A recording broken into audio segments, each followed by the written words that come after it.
দর্শক, আমরা শুরু করতে যাচ্ছি আমাদের আজকে বাংলা নিউজ টিভির অনুষ্ঠান। আমি শিউলি মিজান, আপনাদের সবাইকে জানাই বাংলা নিউজ টিভির পক্ষ থেকে আন্তরিক শুভেচ্ছা। আমরা প্যারিসে ইফতার মাহফিলে এসেছি। এখানে মুসলিম কমিউনিটির একটি নতুন মসজিদ হয়েছে। এই মসজিদটার কি নাম দিয়েছেন শহীদ ভাই? এটাকে সবাই প্যারিস মসজিদ হিসেবে জানে। আমি আমার মিনিমাম নলেজে এটাই বলি। তারপরেও এটা ওয়েবসাইটে নাকি একটা নাম আছে, আমি দেখে ওনাকে ইমেল করে পাঠাই। তবে সবাই প্যারিস মসজিদে, এটা অনেক পুরনো মসজিদ, তবে নতুন করে এটা যে ওনার ডে স্ট্রিট মসজিদটা আর এটা একই ওনার। যাই হোক, এটা একটা খুব সুন্দর আয়োজন করেছে বাংলাদেশিদের নেতৃত্বে। এই প্রথম প্যারিসে এত বড় একটি অনুষ্ঠান, যেখানে বাংলাদেশের সকল গণ্যমান্য প্রবাসীরা উপস্থিত রয়েছেন। এখানে ইঞ্জিনিয়ার অ্যাসোসিয়েশনের জনাব নাসিমুল গনি সাহেব রয়েছেন, আমাদের রেস্টুরেন্ট অ্যাসোসিয়েশনের রয়েছেন, তারপরে জামাল সাহেব ছিলেন, সবাই একটি বাংলাদেশের সমস্ত সবাই লোকাল। তো সবাইকে নিয়ে এত সুন্দর একটা ইফতার মাহফিলের আয়োজন করার ব্যাপারে আপনি এবং ভাবির যে অবদান, সে অবদানকে আমরা মনে করি এটি একটি বাংলাদেশিদের বিজয়, ইসলাম ধর্মের বিজয়। বিশেষত রমজান মাস হচ্ছে সিয়াম সাধনার মাস। এই সিয়াম সাধনার মাসে আমরা বাংলাদেশিরা বিশ্বের লক্ষ কোটি মুসলমানের সাথে একই সময়ে ইফতার করা এবং ইফতারিতে অংশগ্রহণ করার মধ্য দিয়ে আমরা একাত্মতা ঘোষণা করছি যে প্রবাসে এসেও আমরা আমাদের ধর্মকে, আমরা আমাদের জাতীয়তাকে আমরা। আচ্ছা সঙ্গে আপনি যে এইভাবে সমাজকর্ম করেন বা সামাজিক কাজে সময় দেন, আপনার অফিসের ক্ষতি হয় না বা আপনার ব্যবসার ক্ষতি হয় না? আমরা অফিসে কাজ করি 980 বলে, সকাল 6টা থেকে বিকাল 5টা পর্যন্ত। তো শুক্রবারে আমার অফ থাকে। তো শুক্র শনি রবি 3 দিন বন্ধ থাকে। তারপরে আমি অন্যান্য কাজও করি। আপনি জানেন আমি গান বাজনাও করি, কিন্তু সাথে সাথে ধর্মকর্ম করা দরকার, কারণ আলটিমেটলি আমাদেরকে সবাই যেতে হবে। সামাজিক বন্ধ। আপনি হুমায়ুন আহমেদ সাহেবকেও দেখেছেন প্রয়াত, আমরা সবাই ওনার জন্য এখন দুঃখ প্রকাশ করেছি। কিন্তু এই যে ধর্মকর্ম উনিও করে গেছেন, উনি সুন্দর সুন্দর কিন্তু কথা বলছেন। আমি বেশ কিছু ভিডিও দেখছি ওনার। আর হুমায়ুন আহমেদ সাহেব ছিলেন আমার আব্বার ডাইরেক্ট ছাত্র। আমার আব্বা চট্টগ্রাম বিশ্ববিদ্যালয় ঢাকা ইউনিভার্সিটির সিনিয়র মোস্ট টিচার ছিল। এখানে সে ডাক্তারি না করলেও she is doing a good job with medical field. আমার ছেলের জন্য আসলে আজকের ইফতারিটা এবং খাওয়াটা অত্যন্ত সুন্দর হয়েছে। আর ভাবি শহীদ ভাই তারা খুব পরিশ্রম করছে। আর শহীদ ভাই আজকে ভীষণ রোদ্রের ভিতরে বারবিকিউ করছে আমাদের জন্য, এবং খুবই টেস্টি। ভাবির প্রত্যেকটা আইটেমই খুব সুন্দর ছিল।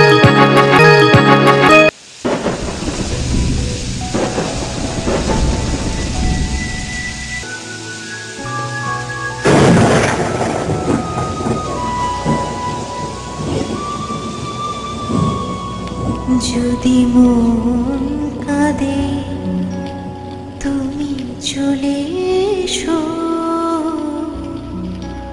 চলে এসো এক ভরসায়। যদি মন কাঁদে তুমি চলে এসো, চলে এসো এক ভরসায়। এসো ঝড়ো ঝড়ো বৃষ্টিতে, জল ভরা দৃষ্টিতে। এসো কোমল শ্যামল চলে এসো, তুমি চলে এসো এক ভরসায়। যদি মন কাঁদে তুমি চলে এসো এক ভরসায়।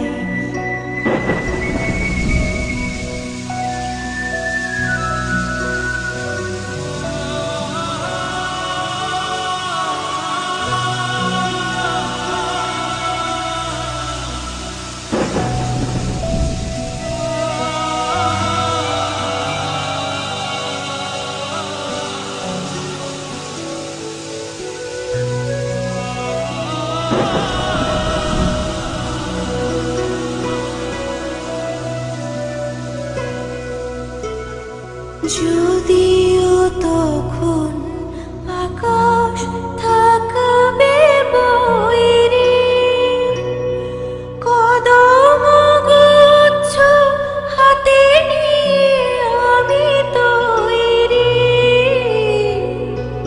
যদিও তখন আকাশ থাকবে বৈরী, কদম গুচ্ছ হাতে নিয়ে আমি তৈরি।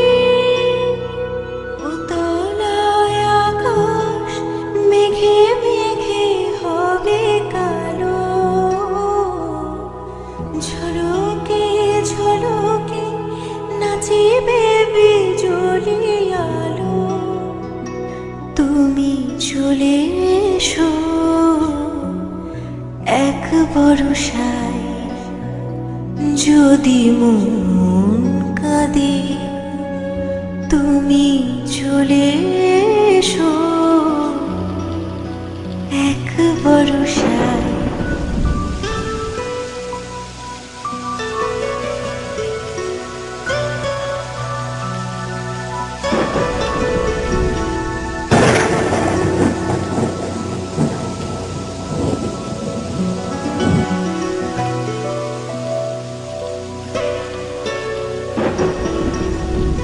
নামিবে আধার বেলা ফুরাবার ক্ষণে,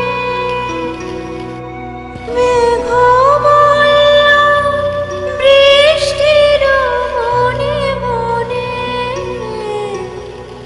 নামিবে আধার বেলা ফুরাবার ক্ষণে,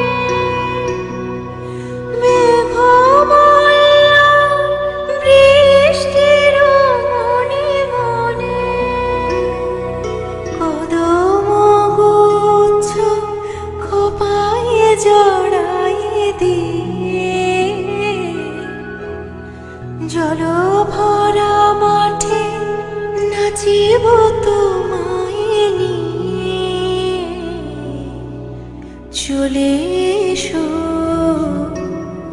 চলে এসো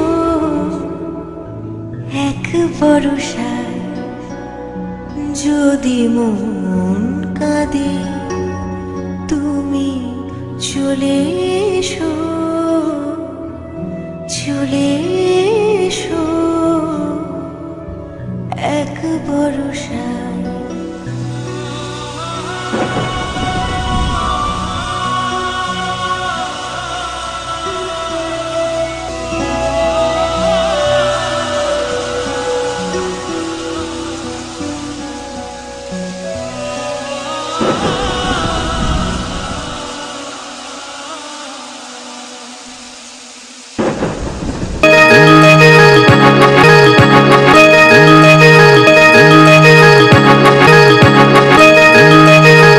বাংলা নিউজ টিভি লস অ্যাঞ্জেলেসের পক্ষ থেকে আমি ডক্টর রফিক ভাইয়া বলছি। আমার সাথে আছেন ডক্টর রফিক আলম। আজকে আমরা পদ্মা সেতু সম্পর্কে কিছু কথা বলতে চাই। আপনারা জানেন যে ওয়ার্ল্ড ব্যাংক রিসেন্টলি বাংলাদেশকে পদ্মা সেতুর প্রজেক্টের উপরে টাকা বরাদ্দ করার জন্য সিদ্ধান্ত নিয়েছেন। আমরা এই ব্যাপারে কিছু কথা বলতে চাই, পলিটিক্যাল, ইকোনমিক এবং সোশ্যাল বেনিফিটসের অ্যাসপেক্টসগুলো নিয়ে। ডক্টর রফিক আলম, আপনার কি মনে হয় এই পদ্মা সেতু আমাদের দেশের অর্থনৈতিক উন্নতি এবং সোশ্যাল ডেভেলপমেন্টের পক্ষ থেকে কি ধরনের কন্ট্রিবিউশন করতে পারে? তার আগে আমি একটা কথা বলতে চাই যে এই যে বিশ্ব ব্যাংকের যে নীতি, এই যে বাংলাদেশকে ধার দিবে টাকা, তারপরে ধার দেওয়া বন্ধ করে দিল একটা দুর্নীতির কারণে। আমিও যদি মনে করি যে দুর্নীতির কারণে হয়তো হতেও পারে, আমরা ঠিকমতো জানি না, এখন সেই ধরনের রিপোর্ট আমরা পাইনি। তবে আমার এখানে একটা ব্যাপারে আমি বলতে চাই যে যদি আমরা বিশ্ব ব্যাংক বা অন্য কোনো ব্যাংক যারা নাকি বিদেশি এন্টিটি, তাদের কাছ থেকে যদি টাকা না পাই, তাহলে আমরা কি আমাদের দেশের এই বৃহৎ প্রকল্পগুলো চালাতে পারবো কি পারবো না? তা আমার মনে হয় যে রিসেন্টলি কিছুদিন আগে বাংলাদেশ অর্থনীতি সমিতির যে সভাপতি ডক্টর আবুল বারাকাত একটা সুন্দর রিপোর্ট দিয়েছেন। সেখানে তিনি দেখিয়েছেন যে বাংলাদেশ ইচ্ছা করলে আগামী 4 বছরের মধ্যে 100,000 কোটি টাকা জোগাড় করতে পারে, যেটা নাকি খুব সহজ হবে আমাদের জন্য। এটা একটা কঠিন কাজ না, আমিও তাই মনে করি। এই জন্য তিনি 14টা খাতকে নির্ধারিত করেছেন। এই 14টা খাত থেকে বিভিন্নভাবে অর্থ সংগ্রহ করা হবে আগামী 4 বছর ধরে, এবং 4 বছর ধরে আমরা প্রায় 100,000 কোটি টাকা জোগাড় করে ফেলতে পারি, এটা কোনো সমস্যা না। তবে যে প্রশ্নটা দাঁড়িয়েছে যে টাকা জোগাড় করা পদ্ধতি আমাদের অলরেডি আছে, কিন্তু এই টাকাগুলো খরচ করার যে ব্যবস্থা, সে ধরনের কোনো নির্ধারিত স্বচ্ছ পরিবেশ বা কি বলবো প্রসিডিউর বা প্রসেস বাংলাদেশে এখন ডেভেলপ করতে পারে। সেই জন্য আমি জানি না যে টাকা হয়তো প্রথম দিকে তুলতে গেলে হয়তো ভীষণ সাড়া পাওয়া যাবে, তবে মাঝখানে টাকা তুলতে গিয়ে একটু বাধার সৃষ্টি হতে পারে। বাংলাদেশ সরকার বা যারা এইসব আন্দোলন করছে তাদের, কারণ এই কথাটা অবশ্যই উঠে আসবে যে এই স্বচ্ছতা বা ট্রান্সপারেন্সির ব্যাপারটা, কিন্তু ডক্টর আবুল বারাকাত এই সম্পর্কে তেমন কিছু বলেননি, পরিষ্কার করে কিছু বলেননি। এই জন্যই আমার মনে হয় যে ওনার বলার মতো কিছু নেই, কারণ উনি এই দিকটা সামাল দিতে পারবেন না, বা যারা সামাল দিবে তাদের মধ্যে উনি নন নিশ্চয়ই। তো আমি বিশ্বাস করি যে আমরা পদ্মা সেতুর মতো একটা কেন 5টা সেতু বানাতে পারি, সেই টাকা উঠানোর আমাদের ক্ষমতা আছে।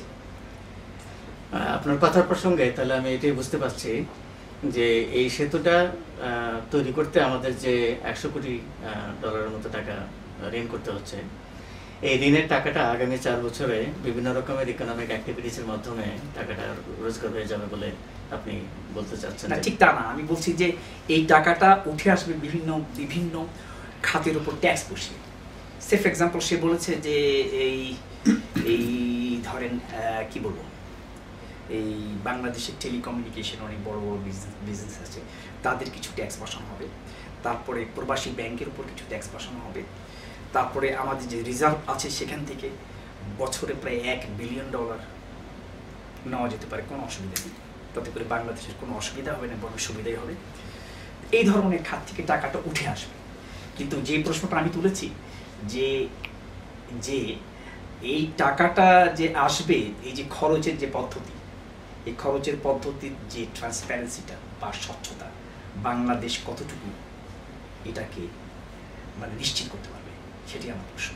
আমি আসলে যে জিনিসটা আপনার কাছ থেকে জানতে চাচ্ছিলাম সেটা হচ্ছে, এই সেতুটা যদি ডেভেলপ করা হয়, এটা কি ইকোনমিক বেনিফিটস আমাদের দেশের আনতে পারে, এবং এই সেতুটা ব্যবহারের কারণে কি ধরনের রেভিনিউ গভর্নমেন্ট জেনারেট করতে পারে?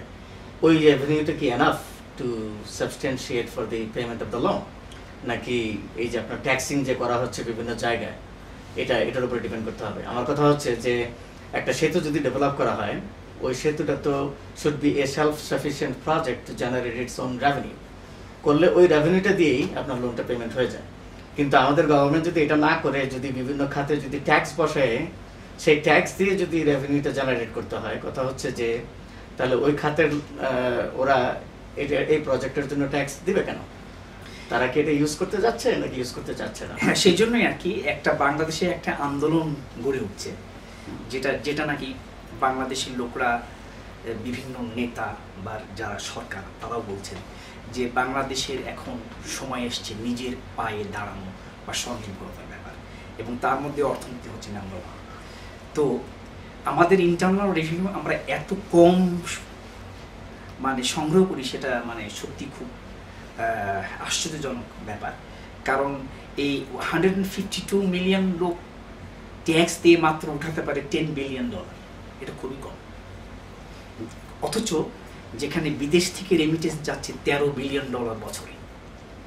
তো এই যে আমি এখানে অনেককে বলতে শুনেছি বাংলাদেশের বিভিন্ন মিনিস্টাররা যখন আসেন বা বিভিন্ন ব্যুরোক্র্যাট যারা নাকি অনেক বড় ধরনের ব্যুরোক্র্যাট, তারা বললেন দেখেন ভাই আপনারা কত ভালো, আপনারা আমেরিকায় সবাই ট্যাক্স দেন। আমরা বলছি না, আমরা ওই বাংলাদেশেরই খারাপ লোক, কেউ ট্যাক্স দিতে চায় না, আমাদের থেকে ট্যাক্সটা আমেরিকান সরকার থাবা দিয়ে নিয়ে যায়। তো এই থাবা পদ্ধতি যতদিন পর্যন্ত আপনারা বাংলাদেশে প্রয়োগ না করবেন ততদিন ট্যাক্স আদায় হবে না। ট্যাক্স কেউ দেয় না, আর এখানে ট্যাক্স ডিপার্টমেন্টের এত পাওয়ার যে ট্যাক্স না দিলে আপনার সম্পত্তি পুরো করে নেবে উইদাউট এনি কোর্ট অর্ডার। তো সেটা হচ্ছে সেই জন্য যেহেতু আমাদের এই যে ট্যাক্স না দেওয়ার ব্যাপারটাকে উৎসাহ দেয়া, এবং সরকার করেই থাকে এটা, কারণ সরকারি লোকেরাই সবচেয়ে বড় ট্যাক্স ফাঁকি দেয়, কাজে ওরা এই ব্যাপারটা প্রয়োগ করতে একটু দ্বিধাগ্রস্ত। তো আমরা যদি এই ট্যাক্সের প্রসঙ্গটা যদি এই প্রজেক্টের সাথে কথা বলি, যেমন এই প্রজেক্টটা যদি ইমপ্লিমেন্ট করা হয়, সেতুটা যদি তৈরি করা হয়, who are the beneficiaries? The transportation industries, তাই না? নট অনলি দ্যাট, কারণ এটা ট্রান্সপোর্টেশন, কারণ পদ্মা সেতুটা এমন একটা, আপনি যদি ভৌগোলিক ইয়েটা দেখেন, যে রেখাটা, যে পদ্মা সেতু তো কোথা থেকে কোথায় যাচ্ছে, আমার এক্স্যাক্টলি ম্যাপটা মনে নেই, তবে এইটুকু আমার জানা আছে যে বাংলাদেশের চেহারা বদলে যাবে, ট্রান্সপোর্টেশনের ক্ষেত্রে বাংলাদেশের চেহারা বদলে যাবে। তার মানে কি? তার মানে হচ্ছে যে আগে যদি আপনি একটা শহর থেকে আরেকটা শহরে যেতে আপনার 6 ঘন্টা লাগতো, সেই জায়গায় এখন লাগবে আপনার 2 ঘন্টা। এক্স্যাক্টলি। তো বেনিফিটেড কে হচ্ছে? বেনিফিটেড জনগণ হবে, বিভিন্ন ধরনের ব্যবসায়ীরা হবে, এবং ট্রান্সপোর্ট হচ্ছে ব্যবসার একটা বিরাট। Right. So any segment of the industry, yes, who are using this bridge for their business, for their purpose, yes, tax should be implemented on them. Why should the other sector pay tax? এখন কথা হলো যে আমরা এমন একটা আন্দোলন গড়ে তুলতে চাই যে যেহেতু বাংলাদেশ একটা, এটা পদ্মা সেতু যদি জিজ্ঞেস করেন এটা কার, বাংলাদেশের লোকরা এক বাক্যে বলবে এটা আমাদের। যদি আমাদেরই বলি তাতে আমাদের পয়সা দিতে তো অসুবিধা নেই। আজকে আমরা পদ্মা সেতু বানাচ্ছি, কালকে হয়তো গঙ্গা সেতু বানাবো, তখন সবাই মিলেই যোগ দিবে, অথবা ঢাকায় হয়তো আমরা পাতাল রেল করব, তখন সবাই আবার পয়সা দিবে। কাজে আমি চাচ্ছি না এই গ্রুপটাকে ভাগ করতে, আর কি, যে যারা শুধু এই পদ্মা সেতুটা ইউজ করবে তারাই পয়সা দিবে, বাকি লোকরা দিবে না। আমরা ধরে নিচ্ছি বাংলাদেশের সব কিছু আমার, পদ্মা সেতু আমার, ঢাকায় যদি পাতাল রেলওয়ে হয় সেটাও আমার, আর যদি রূপপুরে আণবিক শক্তি কেন্দ্র গড়ে ওঠে সেটাও আমার, আর যদি নোয়াখালীতেও কিছু হয় সেটাও আমার, তো সেটাকেও বাদ দিব না আমরা। তো তো মানে আমার কথা হচ্ছে যে যেহেতু একটা আমরা সার্বজনীন একটা আন্দোলন তৈরি করতে অলরেডি পারছি, কিছু সারও আমি পাচ্ছি, তো সেখানে টাকা জোগাড় করার কোনো সমস্যা না। আর এখানে আর একটা জিনিস হবে, সবচেয়ে বড় জিনিস, যেটা এই যে বাংলাদেশের জনগণ কিন্তু যতটা ভিক্ষুক নয় তার চেয়ে বেশি ভিক্ষুক নিজেকে মনে করে। কারণ আমরা যারা বিদেশে আছে তারা বুঝতে পারি যে আমাদের চেয়েও অনেক নিচু ধরনের লোক আছে, আমরা এখানে খুব বড় ফিল করি যে হ্যাঁ আমরা তো অনেক বড় দেশের লোক, তাই না? কিন্তু বাংলাদেশে গেলে বাংলাদেশের লোকরা বিদেশের দিকে তাকিয়ে থাকে, সব কিছুই যেন তাদের বাংলাদেশি, কোনো কিছু তাদের পছন্দ না, কোনো কিছুই। তার মানে কি এই যে আত্মনির্ভরশীলতা এটা খুব কম, সেই জন্য আত্মবিশ্বাসটা বাড়াতে গেলেও আমাদের এই ধরনের আন্দোলনকে সাপোর্ট করা উচিত।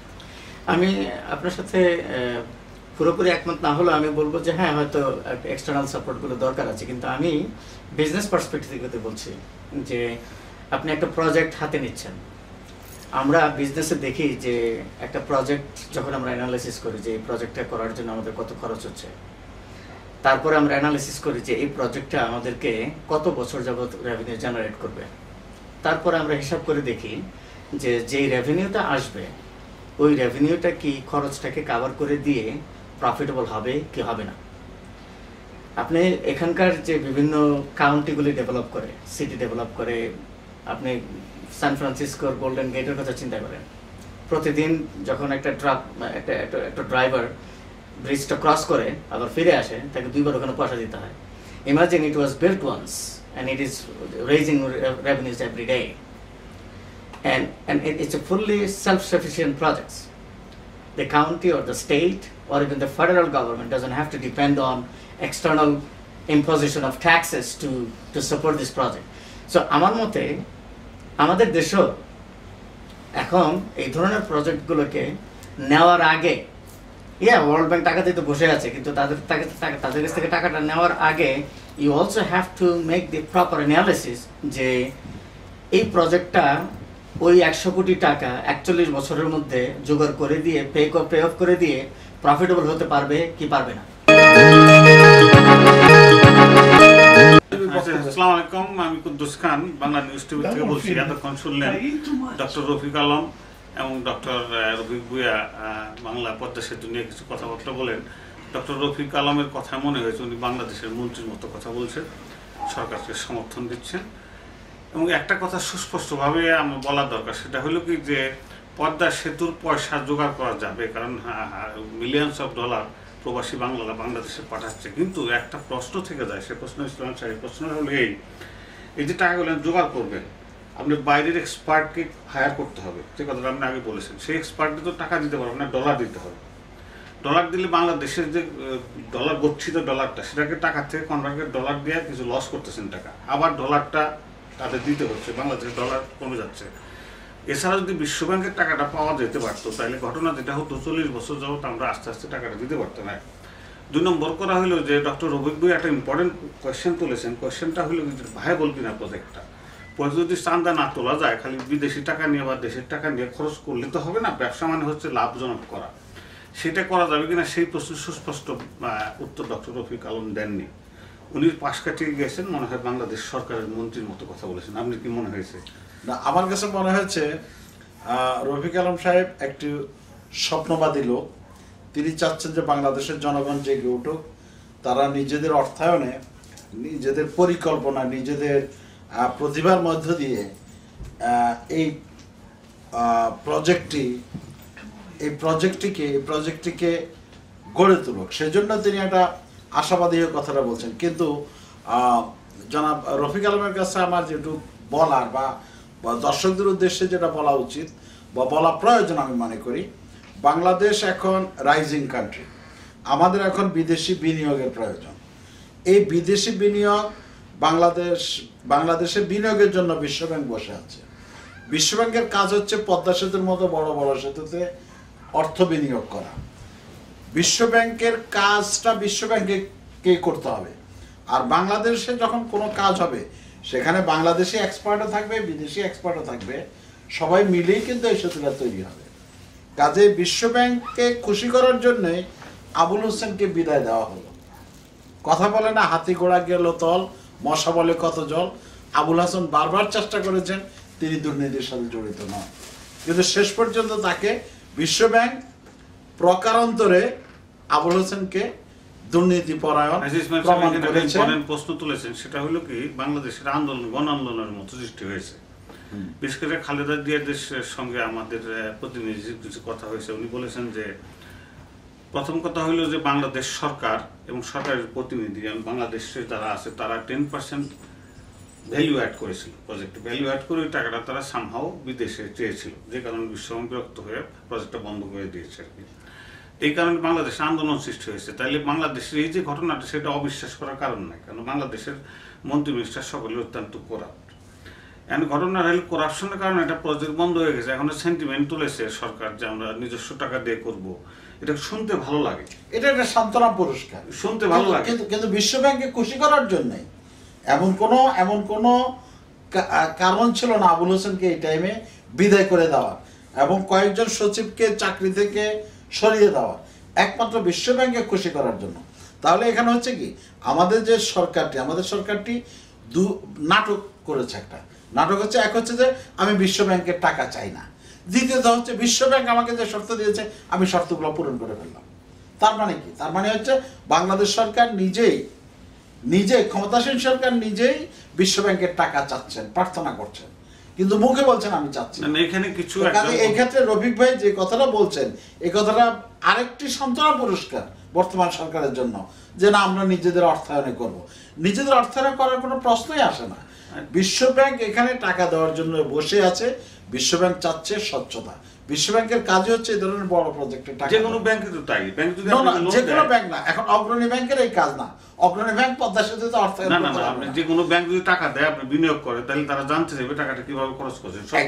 এক্স্যাক্টলি টাকাটা মেরে দিচ্ছেন না বাজে কাজে খরচ করেন, কিন্তু আনপ্রোডাক্টিভ কাজে খরচ হতে পারে। এরপরে বিশ্বব্যাংকের একটা নিয়ম আছে, সার্টেন পার্সেন্টেজ বেশি আপনি ওভারহেড করতে পারবেন না। আপনাকে প্রজেক্টের জন্য খরচ করতে হবে, বেতন টেতনের একটা সার্টেন পার্সেন্টেজ বেশি কোনো কোম্পানি খরচ করতে পারবেন না। এটা খারাপ কি? আমি তো খারাপ কিছু দেখি।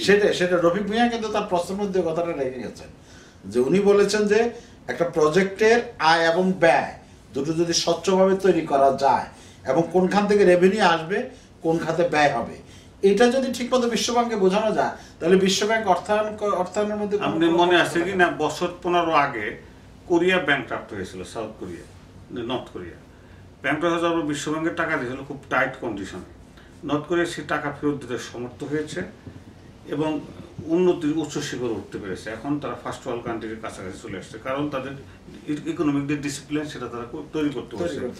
আপনি খুব কাছাকাছি মেক্সিকোর কথা শুনুন, মেক্সিকোকে বুশ গভর্নমেন্ট মানে senior Bush government few billions টাকা দিয়েছে, টাকাটা পরিশোধ করে তারা আবার অর্থনৈতিক সচ্ছলতা নিয়ে আসতে পারছে, মানে ডিসিপ্লিন নিয়ে আসতে পারছে। কাজে যদি কোনো বড় ব্যাংক কোনো ডিসিপ্লিন দেয়, আমার মনে হয় সেটা মানা ভালো। আর নিজের ঘরের থেকে টাকাকে কনভার্ট করে টাকা লস হয়। আপনি টাকা ছাপালেন, বাংলাদেশের টাকার ভ্যালুটা কি আছে, ছাপালেন, ছাপিয়ে বিশ্বব্যাংকে পরিশোধ করতেন, তখন তো বিশ্বব্যাংক বা বাইরের এক্সপার্ট আমেরিকান কোম্পানি তো ওই টাকা নিয়ে ডলার চাইবে, তখন আবার স্টেট ব্যাংকে ডলার করে ডলারটা দিলেন, তাহলে লস হচ্ছে। তো why you gonna do that? এবার বিদায়ের পালা, আগামীতে অনুষ্ঠান দেখার আমন্ত্রণ জানিয়ে আজকের মতো এখানেই বিদায় নিচ্ছি। আমি Maya Alam, Bangla news TV, Los Angeles. আমি তোমারি প্রেম ভিখারি, ভালোবেসে ঠাই দিও পরাণে গো, ভালোবেসে ঠাই দিও পরাণে। আমি তোমারি তুমি আমারি, পাশে থেকো জীবনে মরণে গো, পাশে থেকো জীবনে মরণে।